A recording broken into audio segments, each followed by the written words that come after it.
Bonjour, voyons donc pourquoi et pour quelles raisons les propriétaires peuvent vendre ou simplement se débarrasser d'un Volkswagen Tiguan d'occasion. Le Volkswagen Tiguan pré-restylé ne pouvait pas se vanter d'une variété de moteurs. La gamme de groupe motopropulseur comprenait des moteurs essence turbo de 1,4 litres développant 150 chemins S, 2,0 litres pour 170 litres S, ainsi qu'un moteur diesel suralimenté de 2 litres développant 140 chemins avec. Après la mise à jour, le 1,4 litres essence a reçu une version supplémentaire de 122 chevaux et la version 2 litres de 180, 200 et 210 chevaux. Après le restylage, la gamme de transmission s'est également élargie. Jusqu'en 2011, les Tigans étaient proposés avec une transmission manuelle et automatique à 6 vitesses. Après la mise à jour, une boîte de vitesse robotisée DSG est apparue. Parmi les plaintes motrices les plus courantes, on note les suivantes. 1.4 TSI. Grillage du piston et collage des segments, brûlure d'huile, étirement de la chaîne de distribution. 2.0 TSI.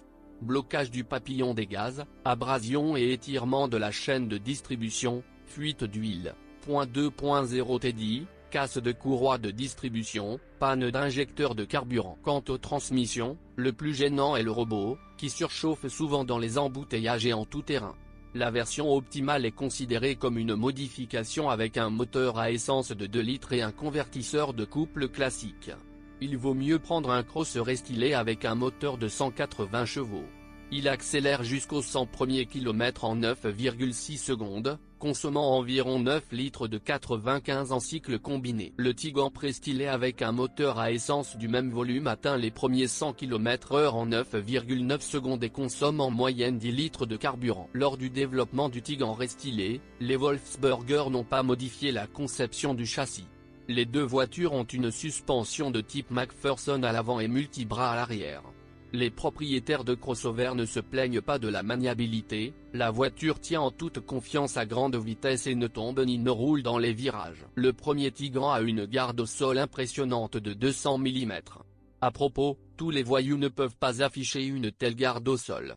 Cependant, le crossover n'est pas conçu pour les aventures tout-terrain, même si l'on parle de la configuration terrain track et field avec un porte-à-faux avant raccourci, des pneus à profil haut et un mode de conduite spécial. Il y a un manque aigu de traction au ralenti, nécessaire pour conquérir des terrains accidentés. Tiguan est une voiture pour la ville.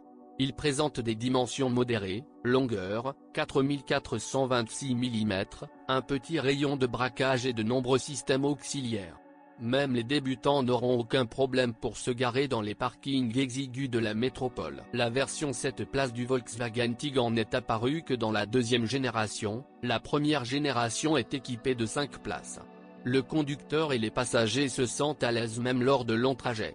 Heureusement, les sièges avant et le volant disposent d'un nombre suffisant de réglages. Le coffre peut paraître maigre, seulement quelques 470 litres avec les dossiers du canapé arrière relevés. Cependant, s'ils sont abaissés, ils se replient dans un rapport 40/20/40. Le volume peut être augmenté jusqu'à 1510 litres.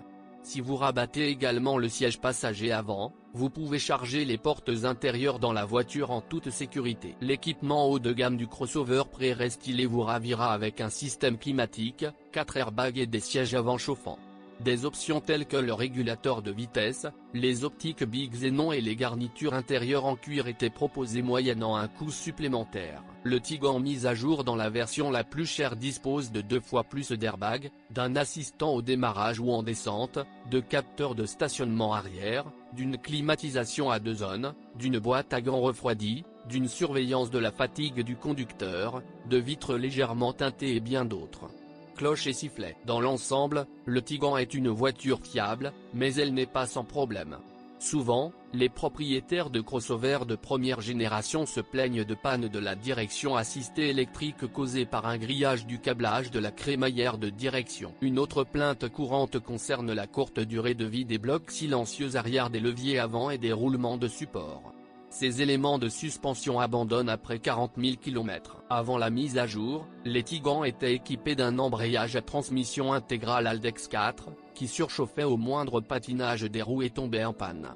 En 2012, le crossover a reçu le 5e index et le problème a été résolu. Sur les premières voitures restylées, 2012-2014, les freins ne fonctionnaient pas correctement, la pédale devenait parfois raide et incontrôlable, et le système ABS débordait sur les sections de route glissantes.